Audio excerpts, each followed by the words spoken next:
नमस्कार, नमस्ते बिहार में राहुल ओझा आपके साथ। नमस्कार, मैं आपके साथ लक्ष्मी। और पटना से बड़ी खबर, जहां पटना के बड़े कारोबारी की हत्या हो गई है। गोपाल खेमका की गोली मारकर हत्या कर दी गई है। अपराधियों ने गोली मारकर हत्या की है। गांधी मैदान के पास इस हत्या की वारदात को अंजाम दिया गया है। 3 घंटे बाद भी पुलिस नहीं पहुंची है। कारोबारियों का पुलिस पर गंभीर आरोप है। पुलिस के खिलाफ लोगों में गुस्सा है। तो बिहार के बड़े कारोबारी गोपाल खेमका की अपराधियों ने गोली मारकर हत्या कर दी है। देर रात गोपाल खेमका बांकीपुर क्लब से गांधी मैदान थाना के ट्विन टावर के पास स्थित घर कार से लौट रहे थे। जैसे ही उनकी कार घर के पास रुकी, बाइक पर सवार अपराधियों ने कनपट्टी पर सटाकर गोली मार दी। वहीं गिर गए। उन्हें कंकरबाग स्थित अस्पताल ले जाया गया, जहां डॉक्टरों ने उन्हें मृत घोषित कर दिया। घटनास्थल गांधी मैदान थाने से करीब 500 मीटर दूर है। गोली मारने के बाद अपराधी आराम से हथियार लहराते फरार हो गए। बता दें कि दिसंबर 2018 में गोपाल खेमका के कारोबारी बेटे गुंजन खेमका की हाजीपुर के इंडस्ट्रियल एरिया स्थित पेपर मिल के गेट के पास 4 गोली मारकर हत्या कर दी गई थी। वे पटना से कार से अपने पेपर मिल गए थे। उनकी भी हत्या इसी तरह से हुई थी।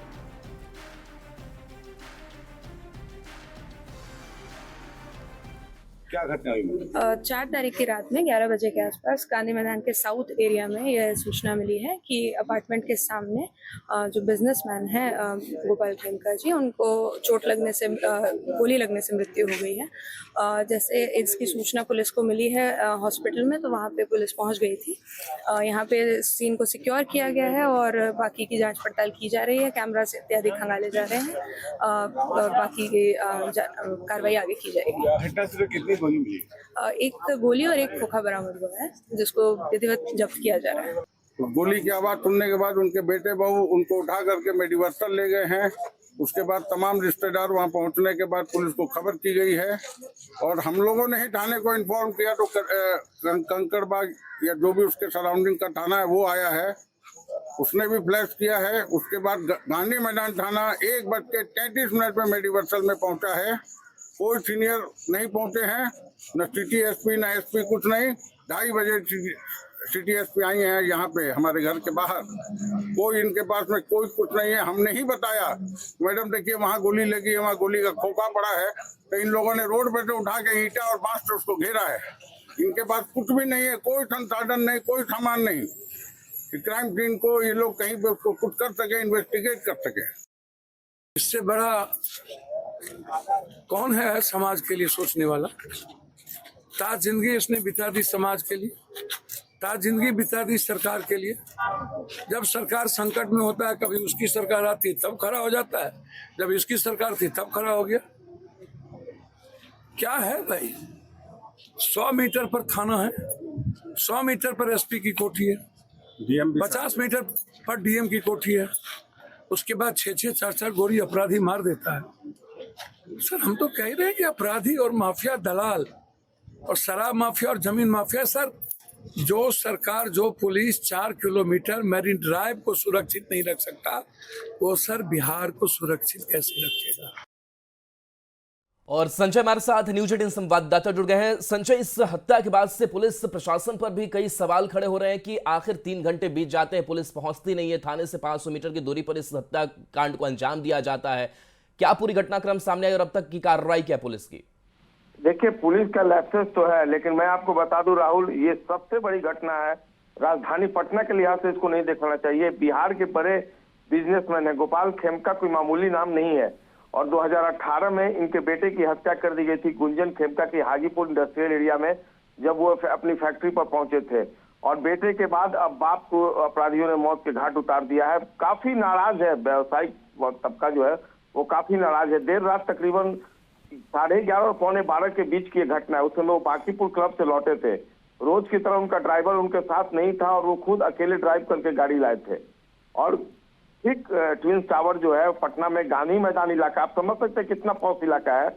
यहाँ पर आईजी, उसके अलावा एसएसपी, तमाम सिटी एसपी, एएसपी, डीएसपी, तमाम अधिकारियों का यहाँ पर कार्यालय है और कितना हाई प्रोफाइल एरिया है आप समझ सकते हैं। और वहां पर अपराधी पहुंचता है और एक अपराधी, उसने रेकी की। उसके बाद उसने जैसे ही वो उतर कर अपने अपार्टमेंट के गेट पर पहुंचे हैं, ट्विन टावर में उनका घर है, अपराधी ने कनपट्टी जो है सर में सटाकर गोली मारी और उनकी मौके पर ही मौत हो गई थी। हालांकि उनको ले जाया गया मेडिवर्सल हॉस्पिटल में कंकरबाग इलाके में, लेकिन डॉक्टरों ने तुरंत मृत घोषित कर दिया। सबसे बड़ी बात देखिए, जो वहां पर लोग पहुंचे थे वो काफी नाराज थे पुलिस के रवैये से। काफी देर के बाद पुलिस भले ही सफाई में कह दे कि पुलिस पहुंच गई थी, तुरंत पहुंच गई थी, लेकिन उस गांधी मैदान थाने की पुलिस को, जहां से ये घटना स्थल है, महज आप कह सकते हैं कि 300-400 गज की दूरी है वहां से। बहुत ज्यादा दूरी नहीं है, मुश्किल से आप 2 मिनट में पहुंच जाएंगे। और वहां पर अपराधी थाने के बगल में ये हत्या कर देते हैं और उसके बाद पुलिस को पहुंचने में काफी वक्त लग जाता है। घटना के काफी देर के बाद गांधी मैदान थाना अध्यक्ष से मेरी बात हो रही थी, तो वो बता रहे थे कि मैं अभी गांधी मैदान में मौजूद हूँ, थाने में मैं जा रहा हूँ वहां पर कंकड़बाग इलाके में। तो ऐसे में पुलिस कितनी प्रॉम्प्ट है इस तरह की घटनाओं में। संजय, ऐसे तो फिर पुलिस के दावे झूठे साबित होते हैं जब पुलिस कहती है कि डायल 112 पर 10 मिनट में पुलिस जो है घटनास्थल पर पहुंचेगी।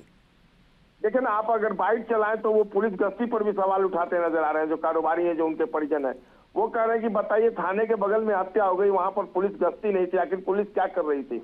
एक बड़ा सवाल पुलिस की कार्यशैली पर। आला अधिकारियों को फोन लगाते रह गए वो, लेकिन आला अधिकारी काफी देर तक, सिटी एसपी काफी देर के बाद पहुंचे हैं वहां पर। तो तमाम तरह के सवाल जो है अपनी जगह पर है और देखना होगा पटना पुलिस क्या सफाई देती है। हालांकि सिटी एसपी ने कहा कि नहीं, समय पर हम लोग पहुंच गए थे, कोई ऐसी बात नहीं थी, लेकिन एक बड़ा सवाल, एक बड़ी चुनौती पटना पुलिस के लिए फिर से। संजय, कुछ अपराधियों की पहचान हो पाई है, क्योंकि इससे पहले भी उनके बेटे की हत्या हुई थी? देखिए, क्लू, इनके बेटे की हत्या हुई तो उस मामले में कार्रवाई हुई थी। ये 2018 की बात है, तकरीबन 7 साल पहले की बात है। और उसके बाद देखिए, आज इतनी बड़ी घटना घट गई देर रात।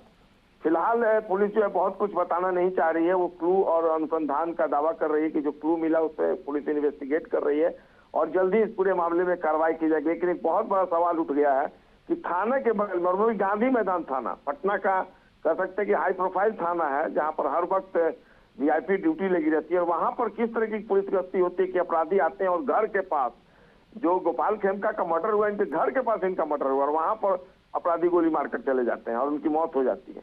एक बड़ा सवाल हुआ है, देखना होगा पटना पुलिस आधिकारिक तौर पर इस पूरे मामले में और क्या बयान देती है, क्योंकि पुलिस की कार्यशैली पर परिजनों और पटना का बिजनेस कम्युनिटी जो है उसने सवाल खड़ा कर दिया है। जी राहुल। संजय, कोई और घर में है जो कुछ बता पा रहे होंगे किस वजह से इस हत्याकांड को अंजाम दिया गया होगा? देखिए, घर में उस वक्त उनका एक बेटा और एक बहू जो थी वो घर में मौजूद थी। वही लोग तो उनको लेकर थाने गए। जब गोली की आवाज सुनी सब लोग बाहर निकल गए थे और उसके बाद उनको लेकर सब हॉस्पिटल गए। फिलहाल वो बहुत, चूंकि काफी नाराजगी थी, मीडिया कर्मियों से भी बदसलूकी की गई ये रात में जब मीडिया कर्मी उसको कवर कर रहे थे। और फिलहाल परिजन अभी कुछ नहीं बोल रहे हैं। बगल दूर के जो रिश्तेदार हैं वो जरूर बता रहे हैं कि इस पूरे मामले में पुलिस का रवैया सही नहीं रहा, गश्ती सही नहीं रही। तमाम तरह के सवाल जो है वो फिलहाल उठाते नजर आ रहे हैं। और देखना होगा, वाकई में ये घटना जो है ये कई सवाल खड़े करती है, क्योंकि बिल्कुल थाने के बगल की घटना, ये भी नहीं है कि बहुत ज्यादा डिस्टेंस है गांधी मैदान थाने से। और ये मौर्या होटल हो, पनास होटल हो, बीच वहीं का ये इलाका है जहां पर हर वक्त पुलिस जो है वो गश्ती का दावा करती है। हर वक्त पेट्रोलिंग की गाड़ी जो है वो जेपी गोलंबर के पास लगी रहती है। लेकिन पता नहीं कैसे इतनी बड़ी घटना को अंजाम देकर अपराधी निकल गया और पुलिस देखती रह गई।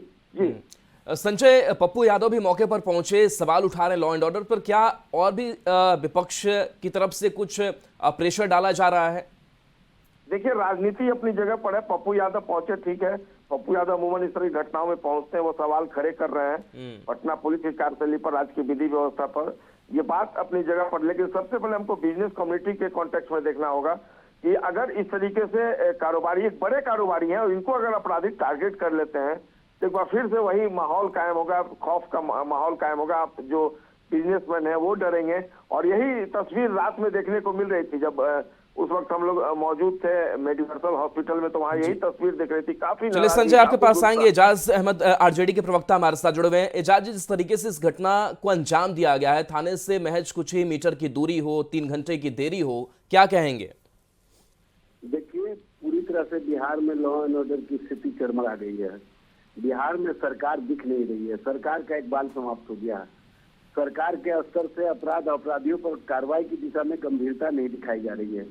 और सरकार का गंभीर नहीं होना सबसे बड़ा कारण यह है कि मुख्यमंत्री जी स्वयं इस स्थिति में नहीं है कि वो बिहार के राजनीति या बिहार के वर्तमान हालात पर नजर रख सके।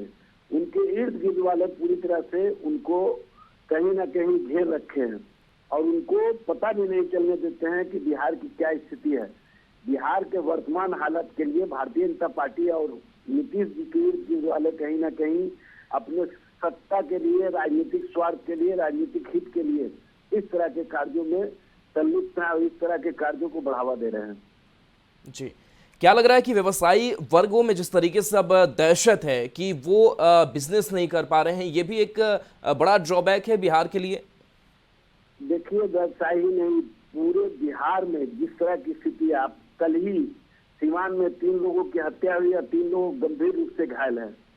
ये सामूहिक नरसंहार हुआ है सीवान में।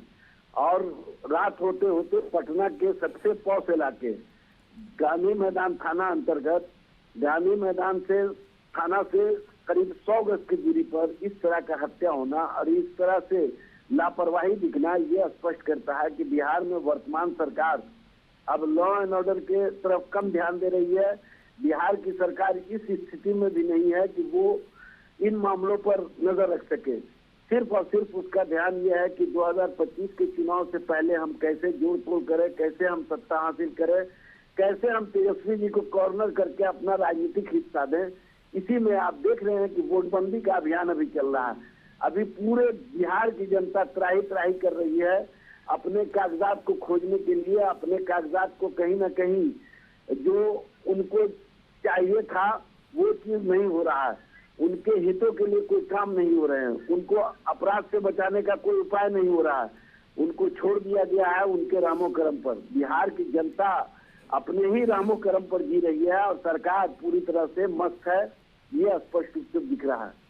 सरकार के साथ साथ विपक्ष की भी बड़ी जिम्मेदारी हो जाती है। आप लोगों का स्टैंड क्या होगा? क्या परिवार वालों से आप लोग मिलेंगे कुछ कार्रवाई तरफ? जी, हम लोग जिम्मेदार विपक्ष के तरह हमेशा जनता और जनता के मुद्दे को उठाते रहे हैं। नेता प्रतिपक्ष तेजस्वी जी ने हमेशा लॉ एंड ऑर्डर की स्थिति पर इन लोगों को आईना दिखाने का काम किया, लेकिन ये लोग तो पुरानी रटंतु विद्या जानते हैं। 15 साल जंगल राज, और आज स्थिति ये हो गई है कि महाजंगल राज की स्थिति है।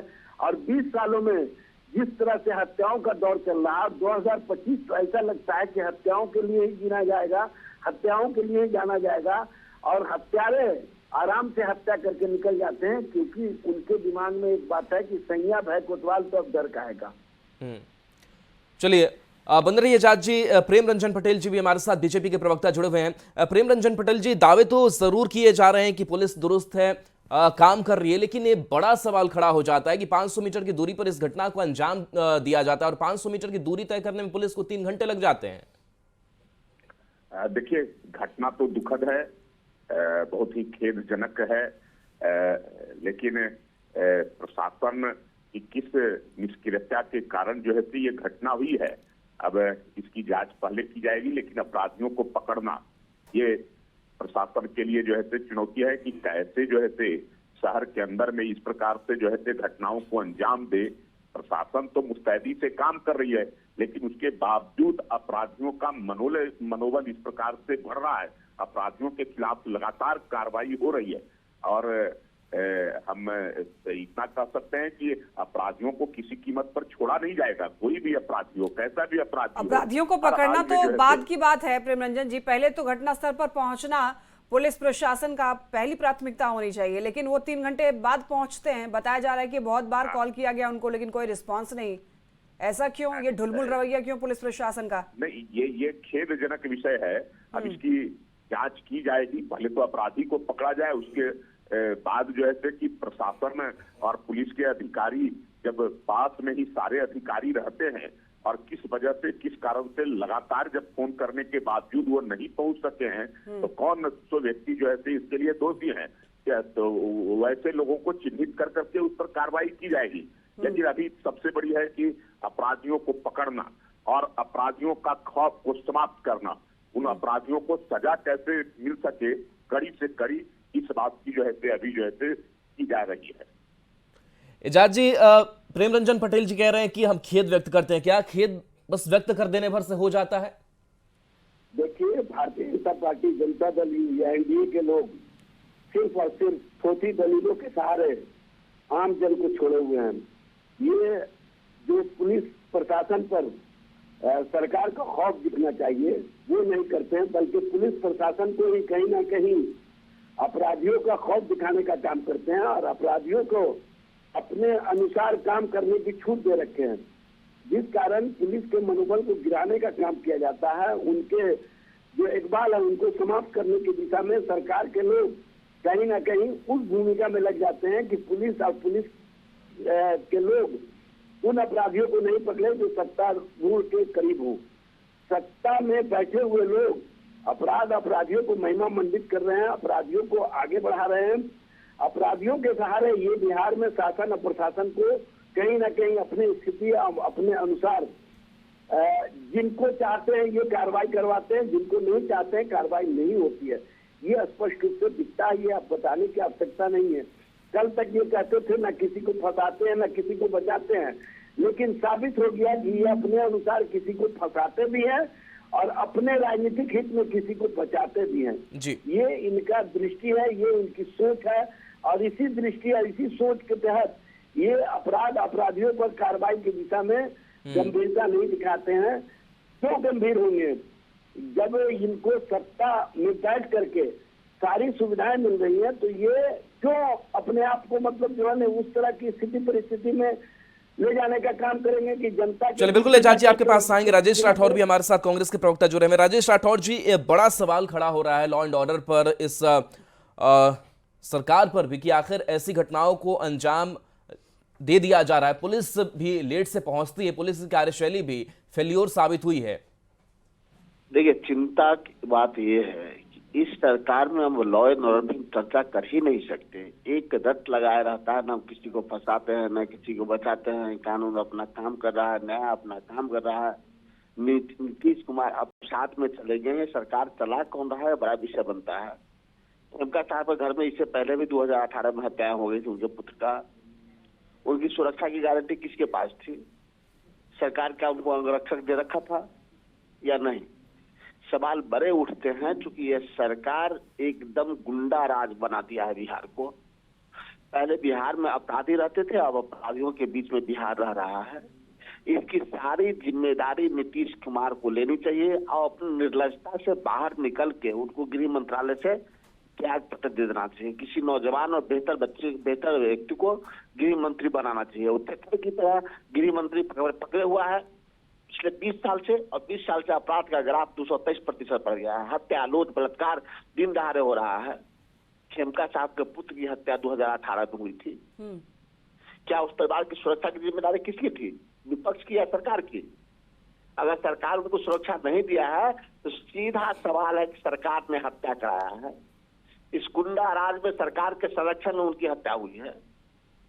प्रेमरंजन जी, राजेश राठौर जी का कहना है कि सरकार के संरक्षण में ये सब कुछ हो रहा है, क्या कहेंगे आप? और क्या इस केस की जांच पारदर्शी होगी या फिर ये भी प्रेशर में दब जाएगा? नहीं, देखिए, ये उनके समय के जब 90 से 2005 की स्थितियां थी, उस समय क्या स्थिति थी बिहार की? जंगल राज, अपराधी अपराध करके घूमते रहते थे, कोई कार्रवाई नहीं हो रही थी। आज कम से कम अपराधियों पर कार्रवाई हो रही है और निष्पक्ष तरीके से कार्रवाई होती है। कोई बचाने वाला नहीं मिलता है अपराधियों को। अपराधी कितना भी बड़ा हो, कितना भी पहुंच वाला हो, लेकिन वैसे तमाम अपराधियों को पकड़े जा रहे हैं। आज मैं दावे के साथ कह सकता हूँ कि अपराधी बहुत जल्द जो भी होगा उसको। प्रेमरंजन जी, राजधानी पटना की ये हालत है तो सोचिए कि सुदूर गांव में क्या होता होगा, जहां पर ठीक से व्यवस्था नहीं है, जहां पर सड़कें नहीं है, वहां पर तो सोचिए पुलिस और नहीं पहुंच पाती होगी जब राजधानी पटना का ये हाल है। देखिए, ऐसी स्थिति बिहार के अंदर में नहीं है। बिहार में अपराधियों में प्रशासन की खौफ है, लेकिन मैं इस घटना के पीछे प्रशासन का खौफ है अपराधियों में, तभी ये पुलिस स्टेशन के नजदीक कर देते हैं। ये घटना हो जाती है और पुलिस पहुंचती तक नहीं है। कौन लोग दोषी हैं? आप भी प्रेमरंजन जी बिल्कुल गोलमोल जवाब दे रहे हैं। पर भी कार्रवाई होगी, लेकिन पहले तो अपराधियों को पकड़ना अभी जो है, अपराधियों को सजा दिलाना है, उसके बाद कोई नहीं बचे। कोई अगर शिथिलता बरतने का काम जो है कोई पुलिस प्रशासन के लोग करेंगे तो उन पर भी कार्रवाई होती है। ये सरकार में कोई प्रशासन के लोग भी अगर जो है कोई शिथिल होंगे के अपराधियों को संरक्षण देगा, कोई बचाएगा। अब सोचिए कि बिजनेस वर्ग के लोग जिनसे इकोनॉमी चलती है वो लोग भी अपने आप को सुरक्षित महसूस नहीं करेंगे तो कौन सुरक्षित महसूस करेगा? सभी लोग अब दहशत में हैं। चलिए, सवालों का सिलसिला अभी जारी रहने वाला है। आप सभी का बहुत शुक्रिया जुड़ने के लिए, अपनी राय रखने के लिए। तो बड़ी खबर देखिए सिवान से भी मिल रही है, अब जहां पर पुराने विवाद को लेकर दो पक्ष में खूनी झड़प में 3 लोगों की हत्या की गई है। अभी हमने आपको पटना की खबर बताई और अब देखिए सिवान से, यहां पर भी पुराने विवाद को लेकर बताया जा रहा है। हालांकि दो पक्ष में खूनी झड़प हुई है जिसमें कि 3 लोगों की हत्या कर दी गई है, जबकि 2 लोग घायल हैं और तलवार से हमला कर हत्या की गई है। साथ ही एक बाइक को भी फूंक दिया गया है।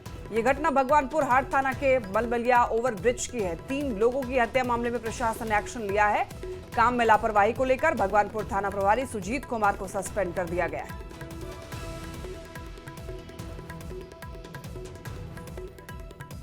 तो देखिए दो पक्ष में खूनी झड़प का मामला सिवान से मिल रही है। ये घटना भगवानपुर हाट थाना के मलबलिया ओवर ब्रिज की बताई जा रही है। 3 लोगों की हत्या मामले में प्रशासन ने एक्शन लिया है। काम में लापरवाही को लेकर भगवानपुर थाना प्रभारी सुजीत कुमार को सस्पेंड कर दिया गया है। एक बहुत बड़ा एक्शन है। काम में लापरवाही प्रशासन ने जब किया तो यहां पर थाना प्रभारी सुजीत कुमार को सस्पेंड कर दिया गया है। ये बहुत बड़ा एक्शन है इस मामले को लेकर। सिवान का ये मामला है जहां पर पुराने विवाद को लेकर दो पक्ष में खूनी झड़प हुई जिसमें कि 3 लोगों की हत्या की गई है और 2 लोग घायल बताए जा रहे हैं। तलवार से हमला किया गया और हत्या की गई है। एक बाइक को भी आग के हवाले कर दिया गया। ये घटना जो है भगवानपुर हाट थाना के मलबलिया ओवरब्रिज की बताई जा रही है। 3 लोगों की हत्या मामले में प्रशासन ने एक्शन लिया है। काम में लापरवाही को लेकर के भी एक्शन लिया गया है। ज्यादा जानकारी के लिए न्यूज 18 संवाददाता मृत्युंजय हमारे साथ जुड़ रहे हैं। मृत्युंजय, देखिए पुराना विवाद और पुराने विवाद में 2 पक्षों में खूनी झड़प, पूरी जानकारी दीजिए इस मामले में। क्या कुछ अभी तक हुआ है, क्या अपडेट है और क्या एक्शन लिया गया है?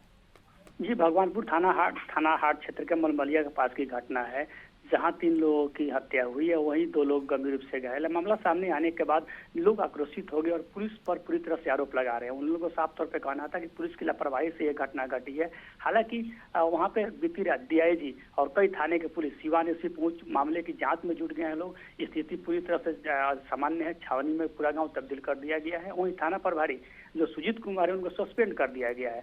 साफ तौर पे डीआईजी से हमारी बात हुई। डीआईजी का भी कहना है कि इसमें जो लोग भी दोषी होंगे उन पर कड़ी से कड़ी कार्रवाई की जाएगी। जी ठीक है मृत्युंजय, बहुत धन्यवाद आपका इन तमाम जानकारियों के लिए। और चलिए एक छोटे से ब्रेक का वक्त है, जल्द वापस आते हैं।